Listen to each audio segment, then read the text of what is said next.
Good afternoon, everyone. I would like to welcome our esteemed panelists and distinguished guests to our panel discussion on advancing the EV transition in India, a just approach. In today's session, we will be deliberating on the changing dynamics of the automotive industry as it undergoes the EV transition, and hence the need for sustainable labor and skill development pathways to ensure that this transition is just, inclusive, and seamless. The automotive... Sorry.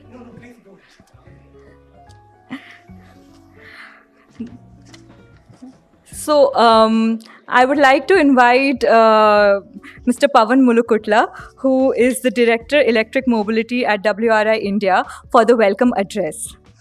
Good afternoon, everyone. I think it's a very interesting times that we are in. We are talking about this whole energy transition, and I think just transition becomes critical. I'll just set context by laying some facts. Our automotive sector is the fourth largest, employs almost 30 million people directly and indirectly, contributes to 7% of the GDP and 49% of the manufacturing GDP. I think this is where the industry is. In terms of concentration, we have in west region dominantly, followed by south and north, where the whole automotive clusters are located. Third, very surprising numbers, only 6% of women are employed in the automotive sector, and 40% of the people employed of the overall total workforce are on contractual basis. I think these are some figures for us to really understand how do we then talk about a transition. Let's now talk about this transition to EV industry, right? 0.5% of the new vehicle registrations were EVs in 2018, and today we are talking about 5% of the total registrations to be EVs. In fact, in many of the cities, we're already seeing two-digit numbers in terms of the electric vehicles, whether it's two-wheeler, three-wheeler buses. And as we go through this transition, it raises a lot of pertinent questions.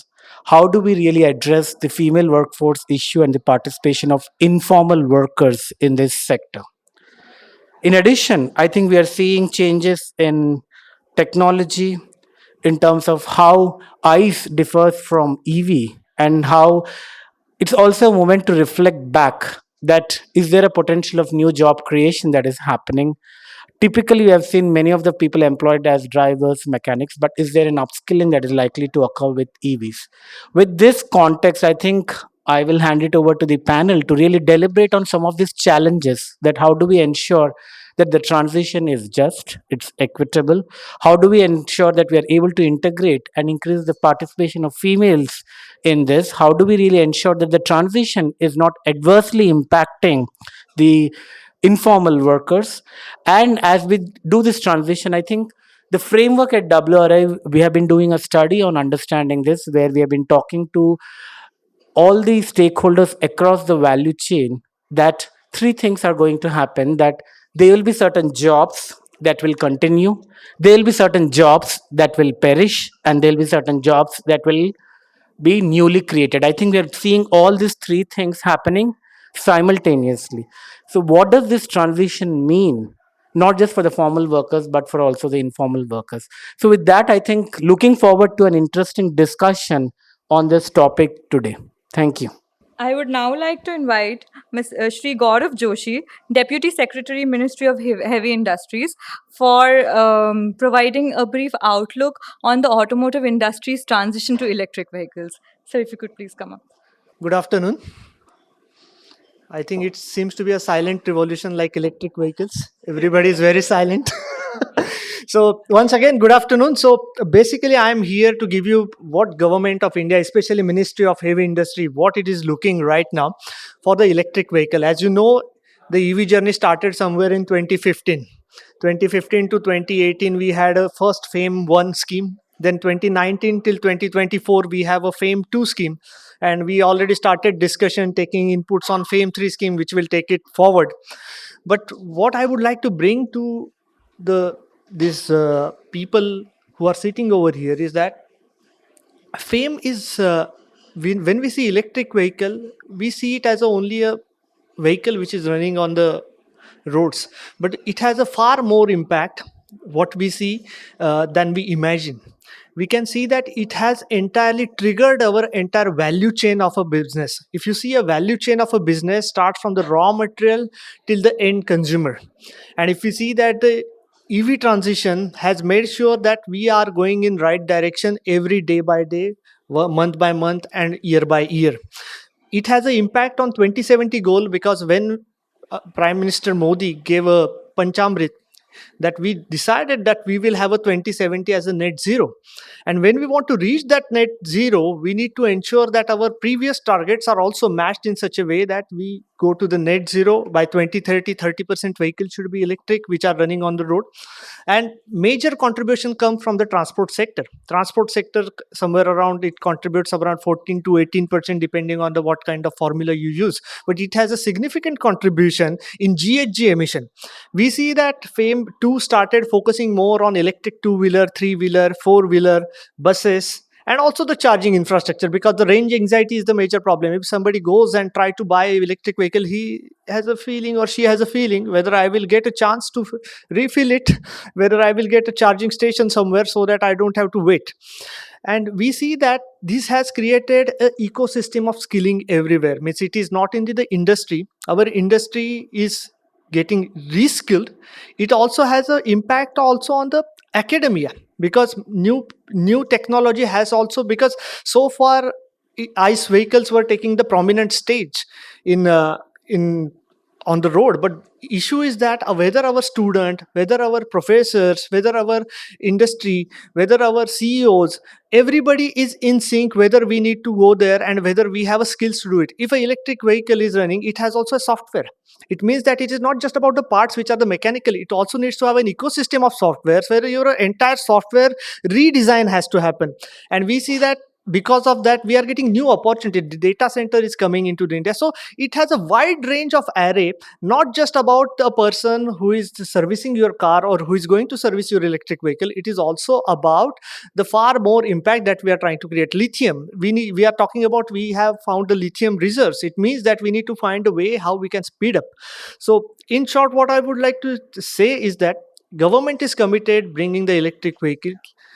Government is committed going towards the net zero. It means that next 10 years are going to be the metamorphosis. It means that we will go through a different areas, different technologies which will coexist, and out of this the best one will come out. And we feel that electric vehicle is one of that who is going to take this forward. So thanks a lot for giving me this opportunity to coming over here and giving you a brief about what we are doing. But I see that India has shown that the buses that we are running in India are far more than in Europe. Europe doesn't have the electric buses that many which India has. It shows that our public policy along with the private partnership is showing the momentum, and it needs to continue, and it will continue, because we have a, you know, we want to do this. Unless everybody in the system comes up and says that we would like to do it, the system will not change. So that's the reason I'm also here to listen from the eminent panelists that what extra can be done, what extra needs to be added to ensure that our transition goes to the level what we expect to. Thanks a lot for calling me. We will now have a presentation by Dr. Devashri Shaha, who is the Director, US Clean Energy Economy Program at WRI. So my name is Devashri Saha. I'm the director of WRI US Clean Energy Economy Program.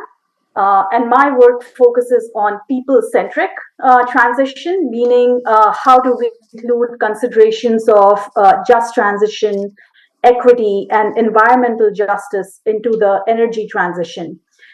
So today I'm going to share with you the results from a report that WRI US published in May, which looks at both the economic opportunities as well as the workforce and employment challenges presented by the EV transition. We focused this analysis on the state of Michigan, also known as the auto capital of the world. Can we move to the next slide, please? And actually, let's skip this and go to the next one. So let me start by framing things a little bit. So in the US, the recent passage of the Bipartisan Infrastructure Law and the Inflation Reduction Act is providing unprecedented levels of support for electric vehicles and deployment of charging infrastructure. Automakers and battery makers are investing billions of dollars literally in the transition to EVs, and an entire ecosystem of investments and industries is taking shape. And US states are competing with each other to win EV and mobility investments, and Michigan is one of the top 2 or 3 states, probably the number one state for attracting these EV investments. Next slide, please. So we chose to focus on Michigan for our research because it has historically been the biggest auto manufacturing state in the country.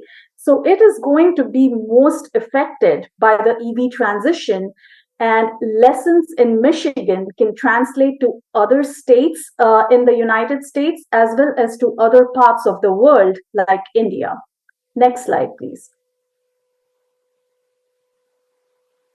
So for our research, we focused on 2 main questions.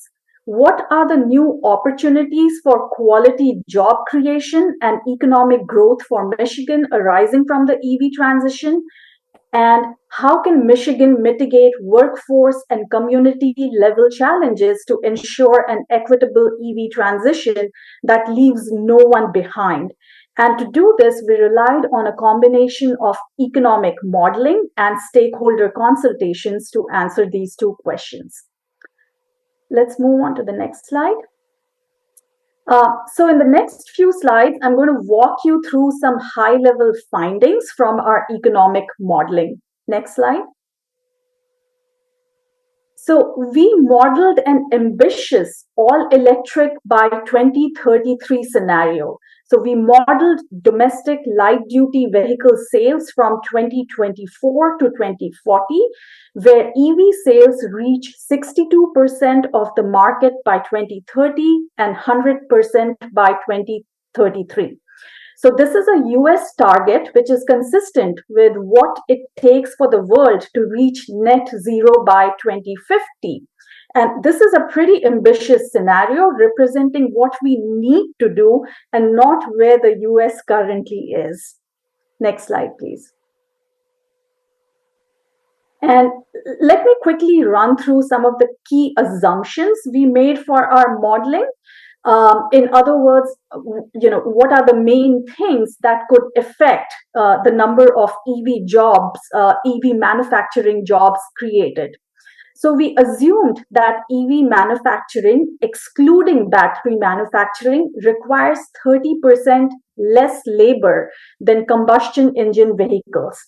Second assumption is with respect to location. Are the EVs going to be built in the United States or elsewhere? So last year, the Inflation Reduction Act put in place expanded EV tax credits, which come with certain conditions. To qualify, EV assembly and batteries must be done in North America, and critical minerals should be sourced from countries where we have free trade deals.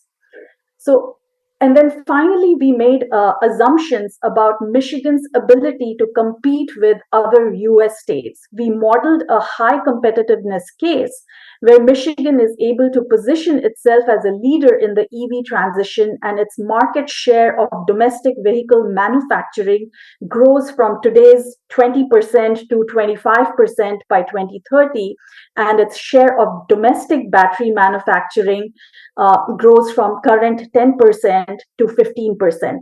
And in the low competitiveness case, Michigan's manufacturing of vehicle production share drops from the current 20% to 15%, and its share of battery manufacturing drops from 10% to 5%.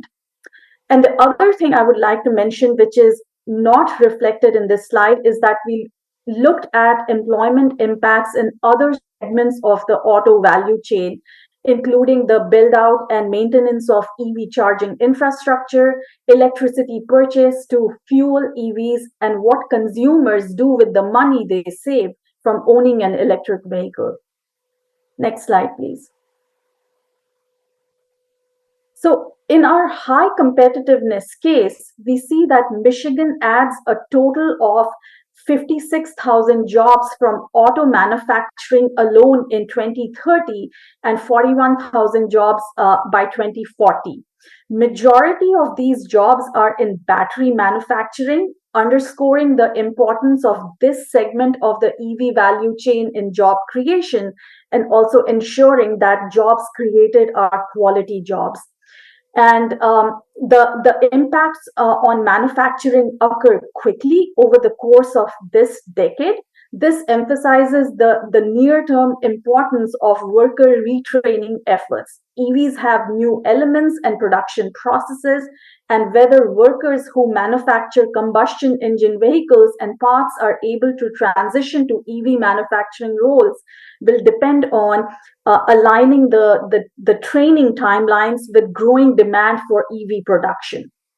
Next slide, please. So this shows results from our low competitiveness case where Michigan cedes ground to other US states and therefore loses jobs. Auto manufacturing sees job losses of 47,000 in 2030 and 49,000 in 2040. In 2030, 4,000 of these are direct jobs, while almost 4 times that amount, or about 15,000 jobs, are in the automotive supply chain, underscoring the importance of focusing on this segment of the value chain, and the remaining 28,000 are induced jobs. Next slide, please. So the previous slides focused on job impacts on EV manufacturing, which includes battery manufacturing.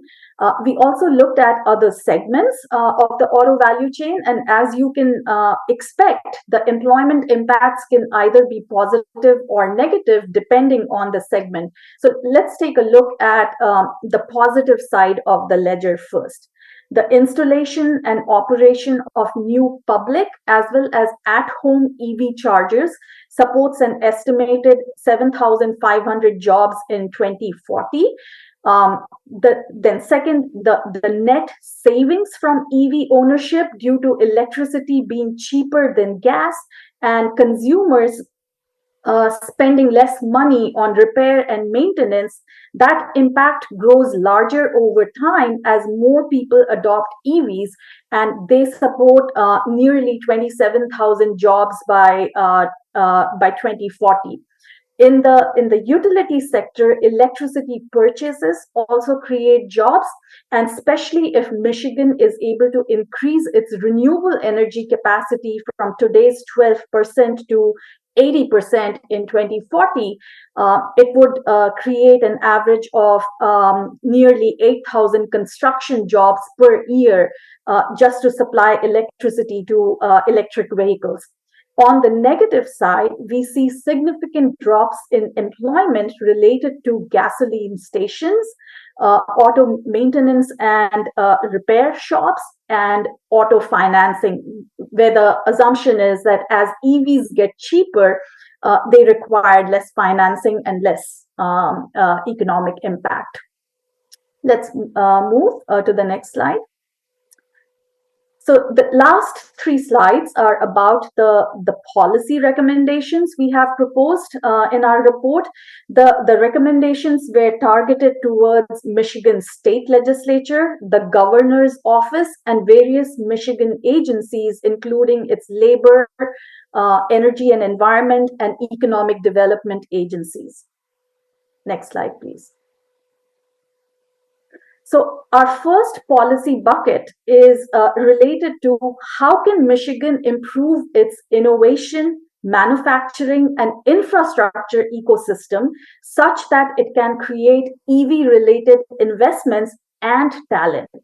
The specific recommendations here relate to workforce development, strategies to enhance the state's manufacturing competitiveness, strengthening its innovation ecosystem. So Michigan is not only attracting, let's say, EV assembly facilities, but also corporate headquarters and R&D facilities. And finally, investing in various types of infrastructure such as grid upgrades and deployment of clean energy to support EVs, and investing in various kinds of low carbon mobility options such as public transit. In short, the recommendations are geared towards making Michigan an attractive location for both businesses as well as workers.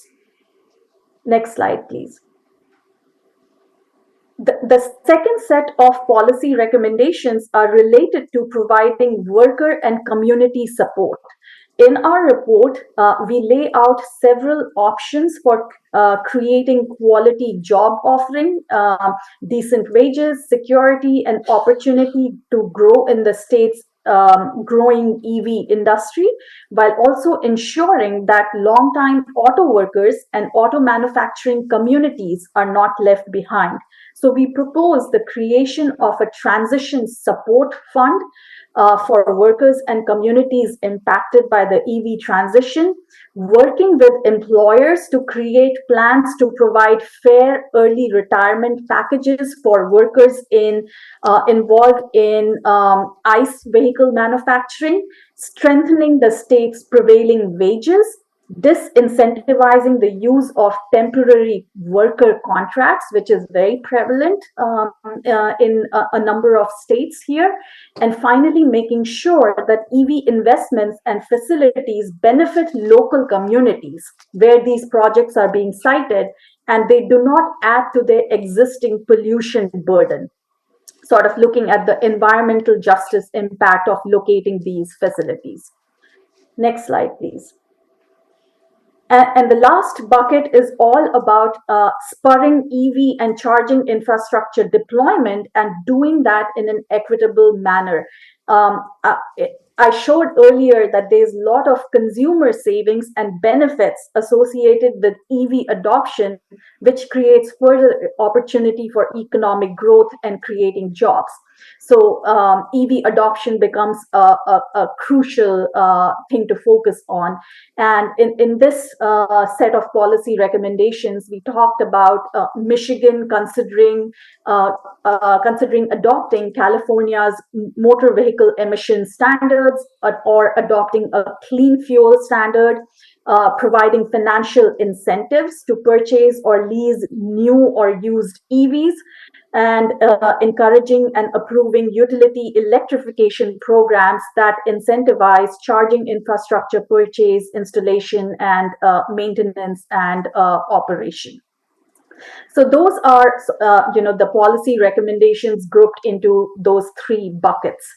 And I think that brings me to the end of my presentation, and I will hand it back to WRI-India, and looking forward to hearing the panel discussion. Thank you. Thank you so much, Dr. Shah, for such an enriching presentation and joining us so early in the morning from the US. We will now invite our esteemed panelists on the dais. I would like to invite Mr. Gopal Krishnan, who is the Director, Automotive and EV at the Industries Department, Government of Telangana. I would like to invite Mr. Prashant K. Banerjee, Chief Executive Director, Society of Indian Automobile Manufacturers of India. Now I would like to invite Ms. Meenu Saraugi, Executive Vice President and Chief Strategy and Operations at Automotive Skills Development Council. Next, I would like to invite Dr. Shaun Ray, Professor, Indian Council for Research on International Economic Relations. Next, I would like to invite Ms. Ashwini Hingne, Associate Program Director, Climate Program at WRI-India.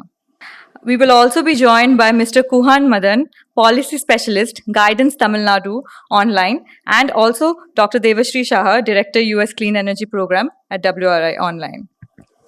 Before we begin the panel discussion, I would like to invite Tarun George, who is Program Manager, Electric Mobility at WRI-India, for a brief presentation on our project, and then we will quickly start the panel discussion. Thank you. Thank you, Trineni. Good evening to all the esteemed panelists and the attendees. It's great to see you all here for this important discussion.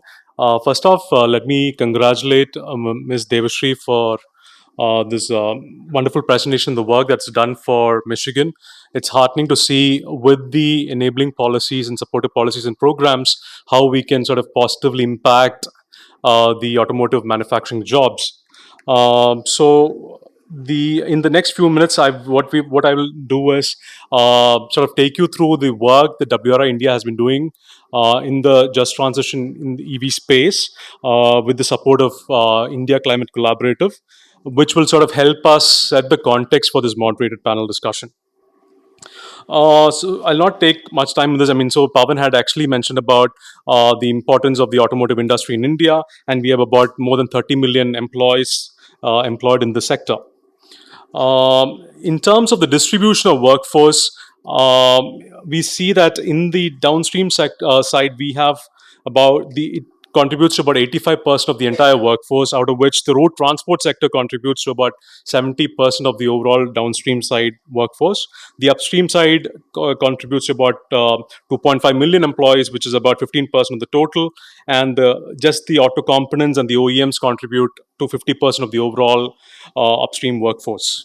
We had touched upon how we have been gaining momentum in terms of the EV transition in India.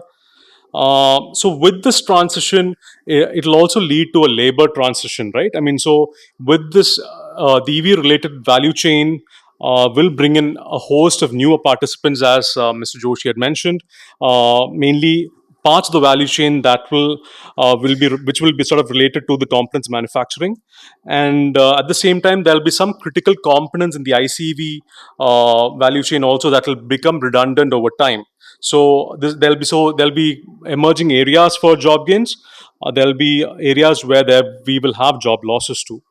And what is important to see is that segments with the faster projected transition, say for the two-wheelers and the three-wheeler segments, are expected to feel the greater impact.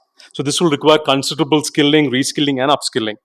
So what we have been doing through the study is we have mapped the traditional and the EV automotive industry landscape in terms of the spatial distribution of activity, scale and scope. We have looked at sort of assessing the baseline employment and skill parameters for the different stakeholders. And this will do is we'll in the future estimate the impacts and opportunities in the workforce and skill requirements across the value chains, and then sort of develop the just transition framework and strategy, looking at how we can include the underrepresented demographic groups, which includes the women, the informal workers, and sort of provide the better quality of life outcomes. What we have initially done here is we have mapped the ICV and the EV OEMs across the vehicle segments by taking data from the public and the private databases. And what we've seen is that Maharashtra leads the two-wheeler segment manufacturing both for ICV and EVs in terms of the installed manufacturing basis. In the three-wheeler space, what is interesting is that we have seen the newer states like Telangana, especially coming up, especially with the electric three-wheeler manufacturing. And in the four-wheeler and the heavy vehicle manufacturing space, Telangana and Maharashtra alone contributes to over 50% in terms of the installed manufacturing basis. In terms of the components, what we've done is we have sort of looked at, we've shortlisted the components that are most likely to be impacted. So in the ICV, we've looked at suspension systems, the engine and exhaust systems, transmission systems, and the ICV electrical and electronics. So here, again, what we have seen is that Maharashtra has the highest number of ICV components manufacturers. But what is interesting to see is that these are centered around main cities, and it is not just the OEM clusters, but it is spread across other districts in the states. For the EV components, what we've done is we've looked at the motor, the battery system, the converter and inverter systems, the control units, the thermal management systems, the wiring harness, and the transmission systems. And here, the interesting factors to see is that the states that are dominant for the ICV are also are the states that are sort of predominant in the EV components manufacturing, but it has not spread as much as the ICV components manufacturing. It is sort of centered around those major cities where the OEMs are located. so this is broadly sort of mapping the production and the employment parameters. So across the different regions, we see that um, we saw that the automotive manufacturing workforce is most concentrated in western region of India, and altogether we have about 2 million employees in the automotive and components manufacturing. The female workforce uh, contributes to about 40,000, which is about 6% of the total direct workforce of the automotive sector. And what's interesting to see is that we have a high number of contractual employees. It's about 40%, which contributes to the overall workforce. And the labor intensity is sort of different across different regions. So we saw that it has been seen as the southern region is seen to be the lowest in terms of the labor intensity. Uh, so what's interesting to see, I mean, what would pan out is that we will need to sort of develop those frameworks to see how we can uh, include those underrepresented or the vulnerable sections in terms of how we can include the women, how we can sort of make how we can make it better for the contractual employees, how we can include the for informal workers and make it formalized. And also how we can sort of pave way in terms for the skilling and reskilling and upskilling pathways to sort of integrate both the new jobs as well as those jobs, the workers who are in those value parts of the value chain that the jobs can get redundant. So yeah, I think we can probably discuss this over the moderated discussion. Thank you again, everyone. Thanks. Thank you, Tarun, for the presentation. Now, I would like to invite Ms. Chaitanya Kanuri, Associate Director, Electric Mobility at WRI-India, to take it over and moderate the panel discussion. Thank you. Thank you so much, Trinani, and thank you, Tarun, for that presentation. That sets the context very well for us to have this discussion, to understand the automotive sector as it is in India today and how we see it evolving.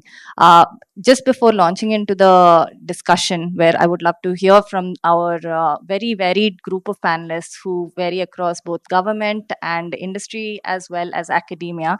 I think we have a good mix and we are going to be able to get a lot of perspectives here. I'd just like to state that this transition is unlikely to be linear and is unlikely to have, just one set of impacts.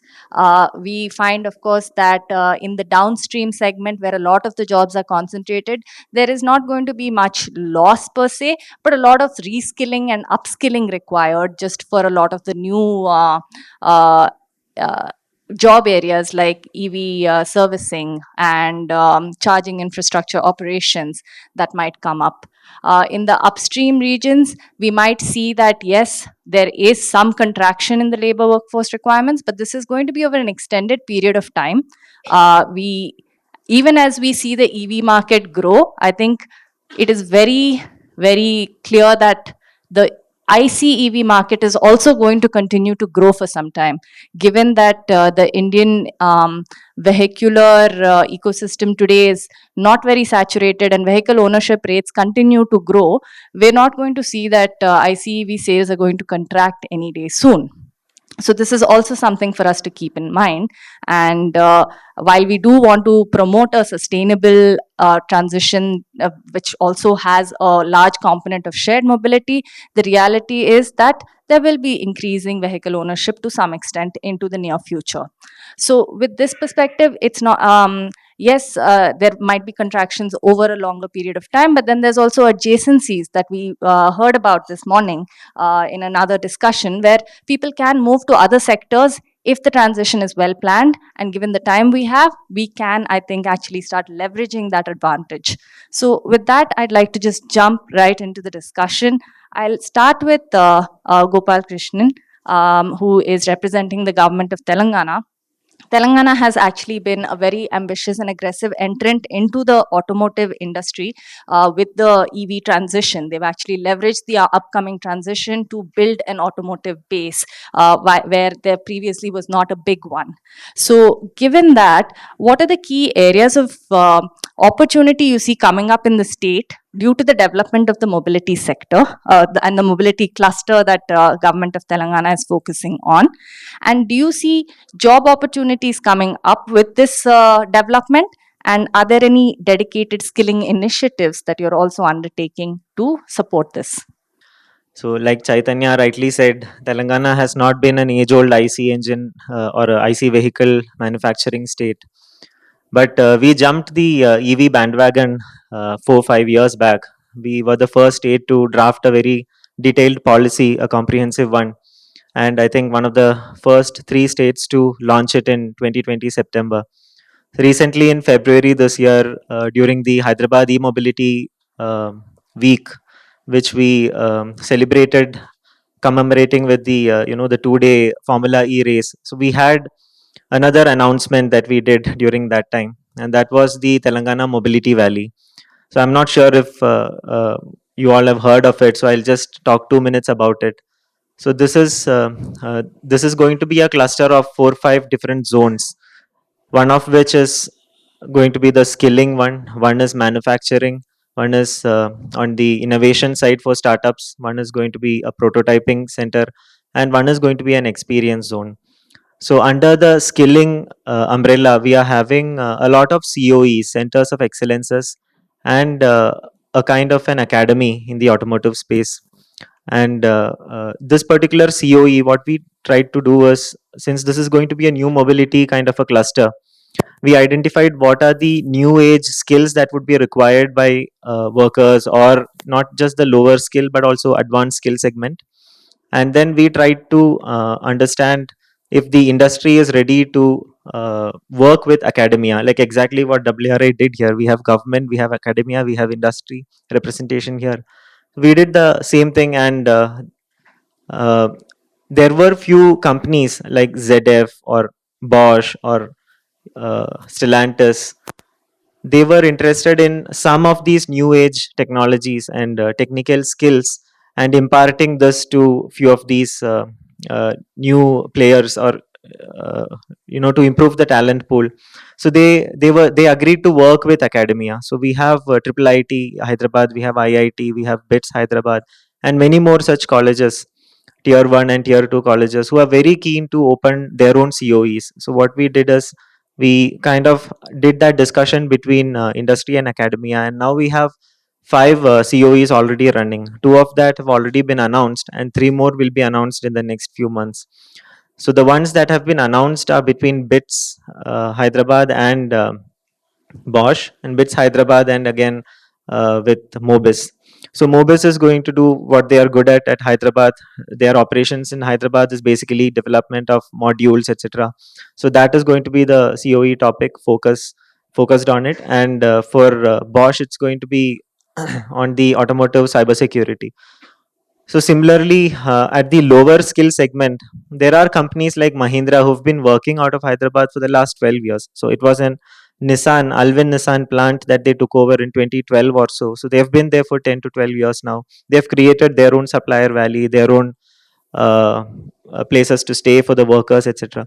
So they also work very closely with the industrial technical institutes, ITIs, and they have created their own modules, and whoever comes out of the ITI mostly gets absorbed by Mahindra. And similarly, there are 3-4 such large companies in Hyderabad who do this. So this way, government is trying to connect, I would say, academia and the industry, and trying to curate programs or academic uh, course content, which can be absorbed by these new people and participants, and then they would be ready for getting a job in the talent pool. Thank you, Gopal. And with that, I'd like to turn to Kuhan, who I think is joining us online. I did see that he was online. Kuhan, for Telangana, it's a matter of sort of developing the workforce and ensuring that they are ready to take on the upcoming opportunity. For Tamil Nadu, however, it is an already large automotive cluster that exists. And we are now talking about a very dynamic transition that is already ongoing in Tamil Nadu towards more electric mobility manufacturing as well. So, with that perspective, and given the strong concentration of MSMEs also in Tamil Nadu, what sort of differential measures might Tamil Nadu be considering when it comes to skilling, reskilling, and upskilling to have a workforce that's ready to leverage the upcoming transition? Hi, good evening. Thank you for having me here and representing the Industries Department of the Government of Tamil Nadu. As you mentioned, it's an already matured ecosystem, and the skill force is already available. So it's slightly a different ballgame in terms of coming to, it's more to do with upskilling and reskilling and understanding how to measure that the skills already there. How do we ensure that we count that when the workforce is moving towards an EV sector? So regarding that, Government of Tamil Nadu has apex skill development councils for a couple of sectors, health, automotive, to be frank. So it's not just for EV, but the larger automobile and automotive industry. So under that, I think the skills development department is working with the National Skills Development Council to come out with a new set of certification, diploma programs, and courses that could be offered directly to the people who are already working with existing ICE vehicle manufacturers. What we've done through guidance, which is the nodal agency, the facilitation and investment promotion in the state, is that, as my fellow speaker earlier pointed out, so we've been working out with a couple of OEMs. The OEMs have been coming forward to actually create their own industry-sponsored curriculum in terms of different courses that they've already put in, and they've tied them up with the technical institutes, as he already mentioned out. So I think they have adopted a couple of technical institutes. This is not just for the case for EV also. This is also the case for electronics. Just to put on a point of fact that the largest female workforce is in India in the industrial population is from Tamil Nadu. It's more than 46%. And it's not just the EV sector that's doing it, it's all the electronics sector. Tata Electronics, one of the biggest employers of women workforces here, they also have similar sort of a program with directly adopting the technical institutes. And also on the other side, coming out with much more bachelor level engineering programs directly with the technical institutes here. We're also coming up with something else, slightly different, sort of a bachelor for vocational kind of courses, BVOC, similar to BSEs and BE programs, purely on EV. And we've been trying to develop that particular set of programs with the leading institutes here, not just in the capital, in and around Chennai or Coimbatore, but also down south in Madurai and other regions, where we find more potential talent, workforce and talent pool available. Thank you, Kohan. And hearing from both the government representatives on the role that OEMs are playing in actually supporting that development of skills training programs, I'd like to turn to Mr. Banerjee. Mr. Banerjee, first, maybe if you could reflect very briefly on what you see as the industry outlook for the EV transition. Where do you think different segments are going to be by horizon years of 2030 or 2040? And secondly, with respect to that, how are the auto sector OEMs perceiving the readiness of the workforce? As we can see, they're working with governments to actually sort of create those scale workforce training programs. And do you see that today they have the required workforce, or are they also training their own workforce as they go? Thanks, WRI, for giving me this platform for airing industry outlook on behalf of association. We are actually a 45 strong, member society, and we have 12 two-wheeler manufacturers. We have 21 four-wheeler manufacturers. We have 7 three-wheeler manufacturers. So basically, what we have seen that disruption is taking place and transformation is given, and electrification is one of a very important candidate for this sustainable mobility net zero carbon journey. And in that, crystal ball gazing is being done by many, but we also did ours. We created one white paper. That white paper is available in our website. We didn't do net zero 2070, 2050, 2045 kind of scenario, but we did for 2030 what should be the kind of outlook. And having analyzed various parameters, we understood that return of investment should be the driving force. And that's where we saw that considering the battery price reduction, maybe $100 per kilowatt hour kind of scenario from when we started this study was $1,000 per kilowatt hour, and we predicted that return of investment point of view, three-wheeler will be the most favorable candidate for adopting this transition of EV first, and because The vehicle has to run if you have to have a better return of investment. Therefore, the commercial vehicle category will be actually preferred. With the government incentivization scheme primarily for the public transportation, buses will be a good candidate. And of course, the taxis which run a larger distance and aggregation possibilities are higher. So there also the transition can catch up faster. But on the private segment, whether it's a private cars or maybe it's a two-wheelers, it will take a little longer than the commercial segment. And then we predicted that by 2030, we believe that 40% of the entire vehicle population will be electric. And in that, we believe that 100% transition will happen for public transport, particularly buses, by 2030. Of course, prioritization will be for intracity mode better, but still you will be have a Mufasil and other segments some way to go. But with the emergence of hydrogen ICE opportunities, hydrogen fuel cell opportunities, we still feel that some ICE engine will continue to remain there. So in our outlook, 2030, we will have a good amount of penetration of electric vehicles for three-wheelers, maybe 100%, last mile connectivity point of view. For remaining buses also, we see it could be 100%. But for private segment, so overall, we have predicted 40% of the penetration will be of electric as far as our prediction goes.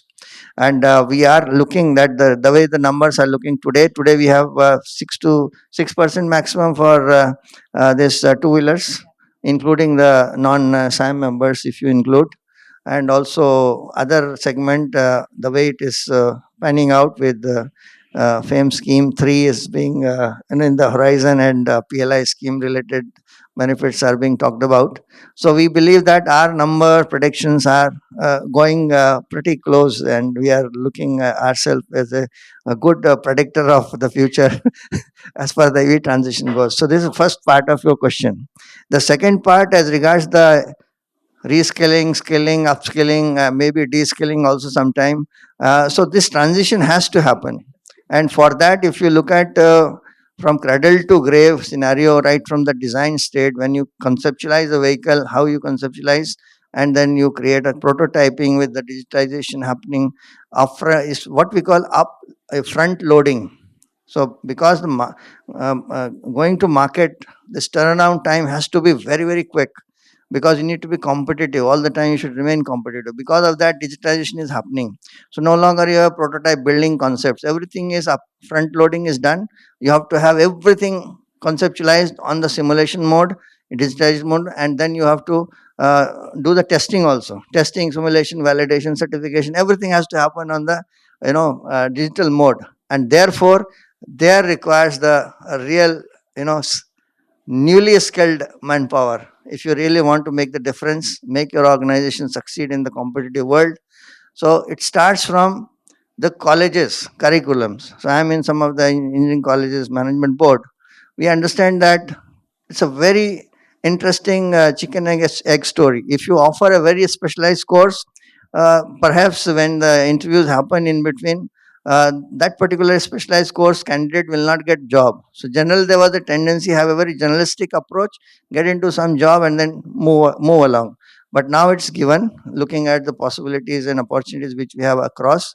Engineering colleges are actually defining a very dedicated electric vehicle related courses. We started with College of Engineering or maybe some other engineering colleges for 1 year course or 2 years specialized courses.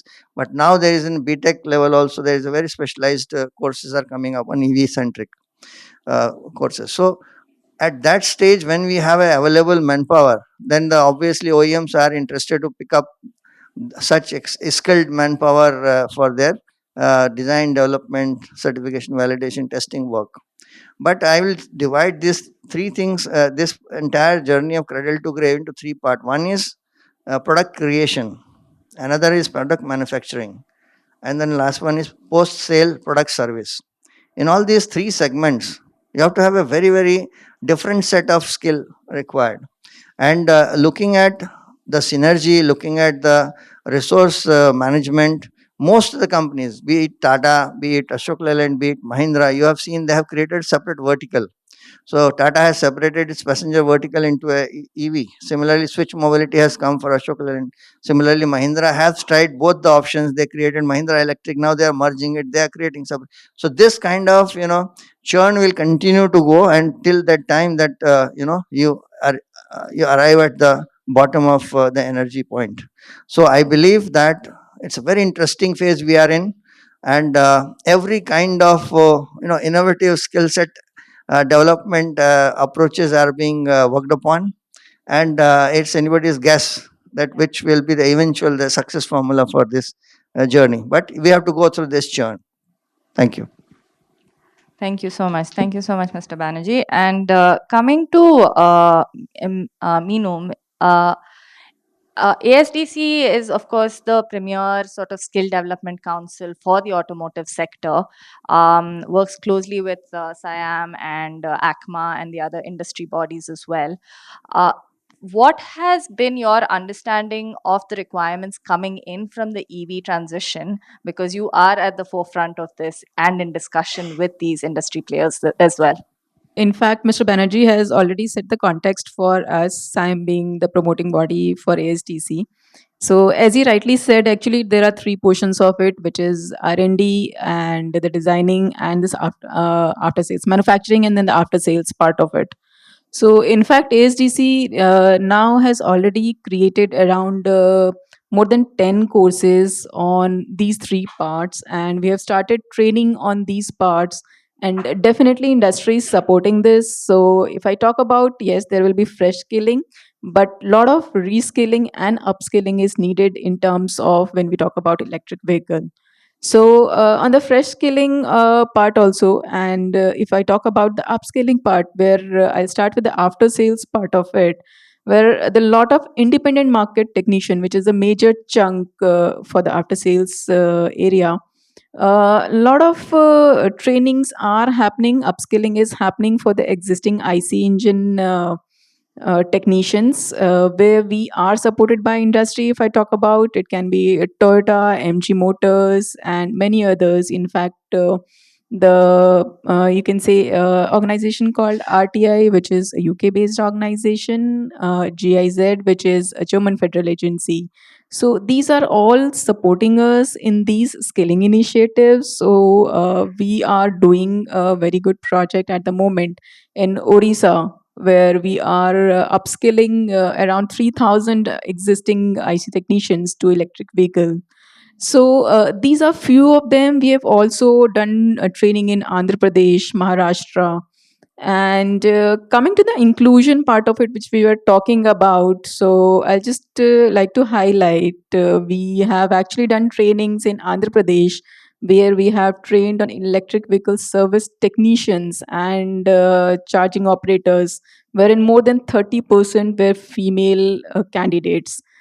Which we think is a good move towards the automotive industry, as we've already talking about only 6% of female inclusion in this area.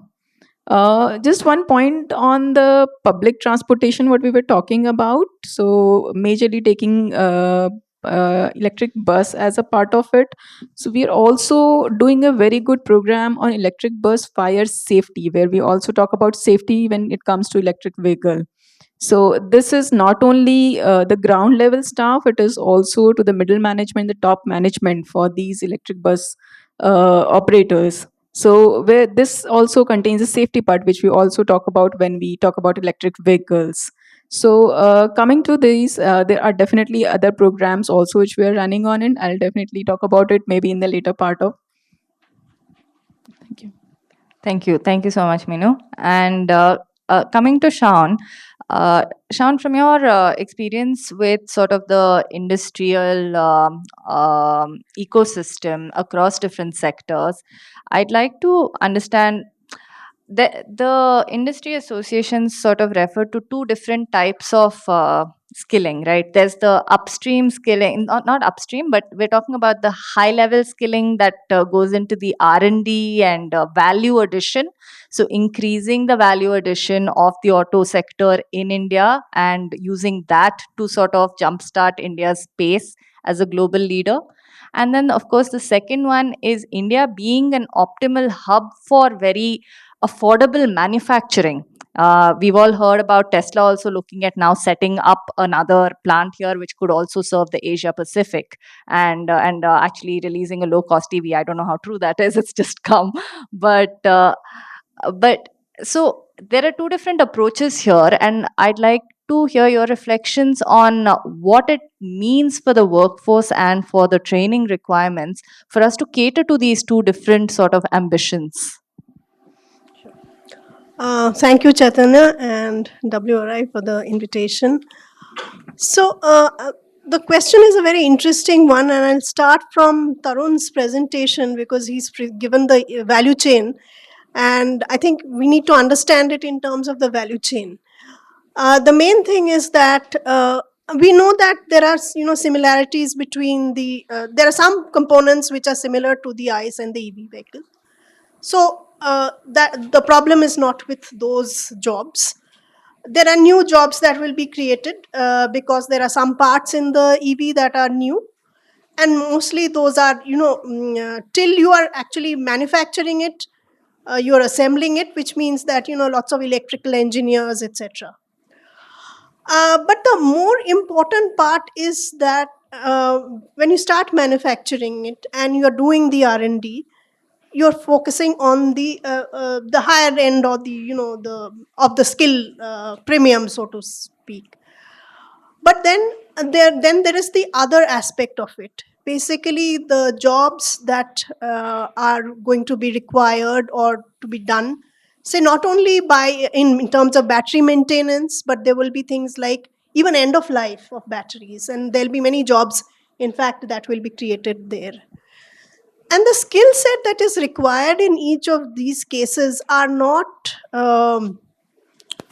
things that we are looking at that well, in my opinion. So basically what we need to understand is that for each skill that is required in the EV value chain, is there a shortage? And are there programs that are or courses that are addressing it? And one has to basically incorporate the TVET and the NET into this aspect of it. So OEMs typically have apprenticeship, and mostly, that's how a lot of training is done. But what about the people who are coming out of NEET? How do they get absorbed into the EV sector? And I mean, is there a way that can happen? There are some functions which will be very specific to what the TVET graduates can handle. And there'll be some which can be handled by both NEET and TVET. I mean, so the basic point is that we need to sort of unpack it a bit more and look at each job function and each skill profile, and then match it with the shortages or the requirement that we will have moving to 2030. Thanks. That actually gives us a lot of food for thought because there are various parts of the value chain that India could specialize in. Even today, it's not like every part of it is something we need to specialize in.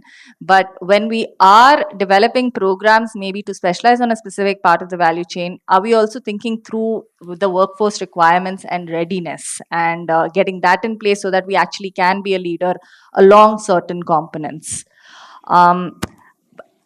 And that's certainly sort of the global perspective or the sort of macro perspective, but bringing it back to sort of the just aspect and the equitability aspect. Ashwini, you've been studying the MSME sector in the automotive industry in Tamil Nadu, and from your experiences and learnings, can you maybe highlight which parts of the value chain, automotive value chain, are most likely to be impacted when we're talking about sort of transition to EVs for the unskilled and lower skilled workers, for the MSMEs that are involved, which form a huge component of the auto sector. Sure. Thanks, Chaitanya. So let me just start with the same segregation that Mr. Banerjee said. So there's the R&D, there's manufacturing, and then there's the servicing component, which are the key areas of where employment is coming from, where units are coming from. But specifically when it comes to MSMEs, the manufacturing and the after-sales service is where most of the units and the employment is being generated. Now, we've spoken a little bit about the servicing aspect where we are expecting that even after sales, the jobs may not be lost as much. But I think we're still at a very aggregate level when we're doing that net off. EVs by nature have a lot fewer moving parts. They require a lot less in terms of servicing. A part of it is already done by the manufacturers. So when it comes to the MSMEs that are in this part of the value chain, even though there'll be newer jobs created in the battery charging, the charging infrastructure and all, I think there will still need to be a significant skilling, especially of the informal workers who are employed in the servicing side of the value chain. But coming a little bit more into the manufacturing aspect, which we've been studying in a lot more detail over the past 2 years, and once again, this needs to be unpacked quite a bit. So, like Dr. Ray said, there are some parts in the vehicle which are going to largely remain the same, some which need significant upgrade, and these are especially the electrical and electronic components. And then there are some which actually will be completely replaced, which is the engine and transmission. Apart from all of this, there's also a very significant difference in the kinds of materials that are being used. So right from ferrous materials to lighter weight non-ferrous materials. And all of this requires significant changes. So even though this is a transition that is happening at a much slower pace than the kind of decarbonization we are seeing in certain other sectors, it still requires some proactive planning. So coming to MSMEs specifically, so the key issues with MSMEs, which are common in the economy, is the fact that 99% of our MSMEs are micro and small. Vast portion of these are informal in nature. Almost 102 to 108 million of the 110 million total workers are actually informal. So how do we really take them along is the key question. Now, essentially, even if the transition is happening at a lower rate in certain segments of the EV, I think there's a very key issue of information asymmetry when it comes to MSMEs. They are not really talking about net zero 2070. They're not even talking about 2030. They're actually thinking about, the next month and the next quarter. So to be able to really navigate this transition, they would require a lot of sensitization and awareness building, which does not exist at the moment. On the other hand, there's also a significant change in the technology and handling and the skills required. Once again, that could be an issue. But when we talk about MSMEs, the Indian MSME sector is also very agile, and therefore there are also opportunities for example, pumps and motors, whom we've been engaging with in Tamil Nadu, for whom this is an opportunity. But once again, across all of these, the key gap remains in skilling. And when it comes to skilling, once again, we need to unpack it because every MSME is doing something different, right? So I think here, again, the standardization will take some time to come in, largely driven by large companies and the ongoing R&D that's happening. So again, so MSMEs will need to keep up with it, and that itself is a key issue. And lastly, as it is in across different sectors where MSMEs are involved, access to skilling, access to finance, access to technology. So all of these remain, and especially true for informal workers. One key issue here is also all the skilling programs that we are talking about require some investment from somebody, right? So our MSMEs have enough incentives to spend on skilling their informal workers, contractual workers, or are contractual workers actually able to forego their daily wages to actually go for a training program? So some of these things will still remain as key issues that we will need to navigate as we would like to see a just transition. Thanks. Thanks, Ashwini. I'll also open it to the audience in a minute, but before that, I wanted to first ask Mr. Gaurav Joshi. I didn't ask anything until now because I wanted you to hear the perspectives, I think, of all the panelists. But based on this sort of discussion so far, are there any reflections on how to integrate the sort of more PLI type schemes and more deliberate supply development schemes of the government of India with some of these skilling initiatives? Do you see the need for that, or is MHI thinking about it? Absolutely. Means basically based on the learnings from FAME 1 and FAME 2, we are already taking what extra mile or what government can go extra mile to ensure that we integrate our academia with industry and industry with the testing agencies because regulators. And in that perspective, I think everybody said it well, because I especially saw that it's not just one part servicing, it's not just about designing, it's not just about manufacturing.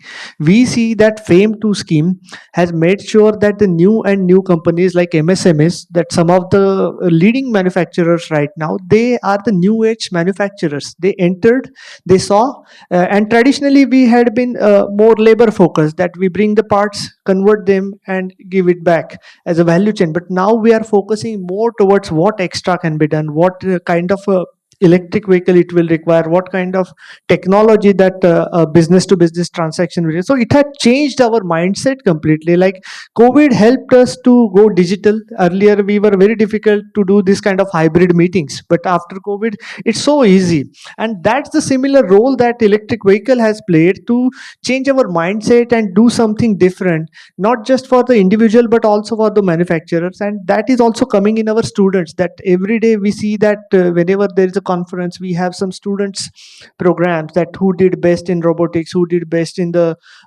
electric or something different. And we see that this is inculcating in our mindset that we need not to do the things which have been done, we have to challenge the status quo and bring the new solutions. And that we as a government, we are also looking forward for newer and newer suggestions. So that's the idea going forward. Thank you so much. And I think we have seen that the government has been very receptive in how the policies have been shaping up and evolving over time based on industry input and all, and the lessons on ground as well. I'd like to call upon Ms. Devashri. Devashri, if you, I'm not sure if you're, yes, thank you. Just maybe from your study and research of the US ecosystem, and from your understanding and after having heard the discussion here, are there any maybe key 2 or 3 points that you think could apply to India as well when we're talking about this, navigating this transition? Absolutely. As I was listening to all the panelists, I was thinking, boy, there is so much overlap in terms of, the challenges and opportunities that we identified in Michigan, and which, has applicability in India as well. Just to start with, like the high level sort of lesson, and what I'm hearing from the rest of the panelists too, is that the EV transition is going to have significant impacts across the entire automotive value chain, and at multiple levels. And I think we more or less have an understanding of what are the areas for job creation and job losses, but we still need a more accurate understanding of what is going to be the magnitude of job impact, which locations and regions of the country will see these shifts so that the appropriate policy support can be leveraged. And also talking about the pace of the impacts, right? Because we said that the ICE industry is not going to disappear overnight. So in some segments of the value chain, the shift might be sooner, but in some places it might take years and perhaps decades, right? So understanding the pace, because that way you can also not only identify the new skills and reskilling requirements that will be required, but how quickly to ramp up these training programs. So a better understanding of all these facets is going to be really important For set for these four-wheelers, they would also consume a lot of energy in terms of the electrical energy required to power these vehicles. So is the government looking for promoting hybrid EVs rather than EVs dependent specifically on? Just a question. That's not the topic of this discussion. I don't know if anyone would like to answer that, but you're not compelled to, given that it's not today's scope of discussion. All right, moving May on. I jump in if it's okay? Kuhan, you'd like to say something? Yeah, that's. You're a braver man than us. Go on. Right, okay. No, that's just a critical concern that we have. It's not just the EV infrastructure. See, the large evacuation infrastructure that's required for any renewable energy technology is a severe constraint on the state. And if they just Tamil Nadu having more than 50% of close to, I would say 55 to 60% of our installed capacity is in renewable energy. Are you able to hear me? Yes. Yeah, but absorbing that amount of energy, renewable energy that's coming, you need a good amount of investments in the evacuation infrastructure for that to come into the grid. EV is not just having an electric vehicle; it's also about having green energy coming to your battery for your EV plugging and charging. And considering the fact that if we are to have a monumental increase in EV vehicles coming out, the entire duck curve would be completely different. Your peak in terms of what's going to be the morning and evening peak is going to be completely different. And how would the state work on the regulatory aspects of it? How do we change the time of day charging is all a key concern. And that also goes into the fact if we expand this question a little longer, but more over and above, it shows that it's not just the EV that's coming into space. We have hydrogen coming into the space. We have CNG coming into the space.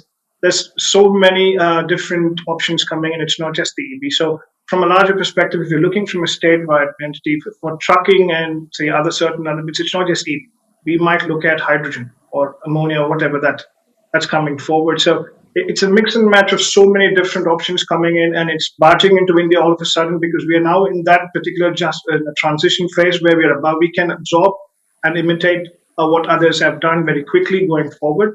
So it's a slightly difficult component to understand that it's not just EV, and that also goes into the skilling component. We've just got a finite pool of people who are working in that working age category, and we all of a sudden we are opening them up to so much renewable tech. So there's offshore coming for us in Tamil Nadu. There is also the repowering of onshore coming, and there is EV, there's hydrogen. So how do we split this entire set of population? How do we move them around? And that's also a critical question. And also, I think one of the other panel members said that there's a critical cost attached to creating or curating these courses. How do we put in the efforts on this? I think it's got to do with that. Thanks, Kohan. I think you've actually expanded the question and made it relevant for the discussion. So, yes, I think to answer your question in a very sort of maybe tangential manner, the way energy is managed will be very important to ensure that, yes, an EV and sort of a largely EV transition is also sustainable, essentially. I saw one other hand. This is about the just transition jobs discussion for EVs. Am I audible? Yes. Yeah, I hope so. So, what we have generally seen is that our discussions when we talk about just transition in e-mobility are confined within ensuring job security, technology transfer, and social aspects like gender inclusivity. Are we comfortable in overlooking aspects such as product quality? And moreover, going into the process of extraction of minerals required for manufacturing of these batteries, and even the processing or refining processes. Where are we comfortable in buying lithium from mining industries which are which have completely overlooked the aspects of socio-economic inclusion or safety or so many aspects are related to it, and we are just comfortable in having that closed envelope of EV transition within Indian perspective and not looking beyond that. If I answer about lithium and the rare earth mineral, basically if you want to operationalize any mine, and I think you know that recently we found it in Jammu Kashmir and in some part of Rajasthan. But normally a lithium mine, if it starts, it requires minimum 8 years to operationalize and maximum up to 17 to 18 years. It means that even if you find it right now, it doesn't mean that you will have it till 2030 unless, and that is the reason yesterday in newspaper I saw that there are the rare earth metals, and to expedite and to ensure the national security is also not affected because of the EV transitioning, the government has taken steps to involve also the private miners. That yesterday's news. But your point is extremely well taken, because it is not just about the things which you look in front right now. We have to look little bit farther, which is maybe somewhere around 5 to 10 years down the line, what extra we will be needing. And that is not like software. There would be also data centers, there would be lithium, there would be cobalt, nickel, many things would be coming up. And as a government, we have to focus that it's a big machinery. It means that we have to keep all the options open. And if we keep all the options open, but we need to see what is coming in next 3 years down the line, what is coming next 5 years down the line, what is coming next 10 years down the line, and accordingly devise our accelerator of our vehicle to ensure that we reach to that destination. We have to sometimes brake also, that no, this is not going in right direction, and then we have to stop it and take a turn and go in this direction. But that shows that we have to be nimble, and everybody who is involved in electric mobility, right from the manufacturers or the policymakers or the public, we need to ensure that we keep evaluating, because this is a transitioning period. Next 5 to 10 years will be a transition, and it means that it would be a VUCA world. You would not be knowing what exactly you're targeted, but you need to ensure that at this you go step by steps and reach to that target. I tried to explain, but it's a difficult question to answer in my opinion. Thank you so much. I think we're at time, so we are at time. So we won't take any more questions now. Please feel free to sort of catch up with the panelists afterwards. I'm sure they'll be here for 5 minutes.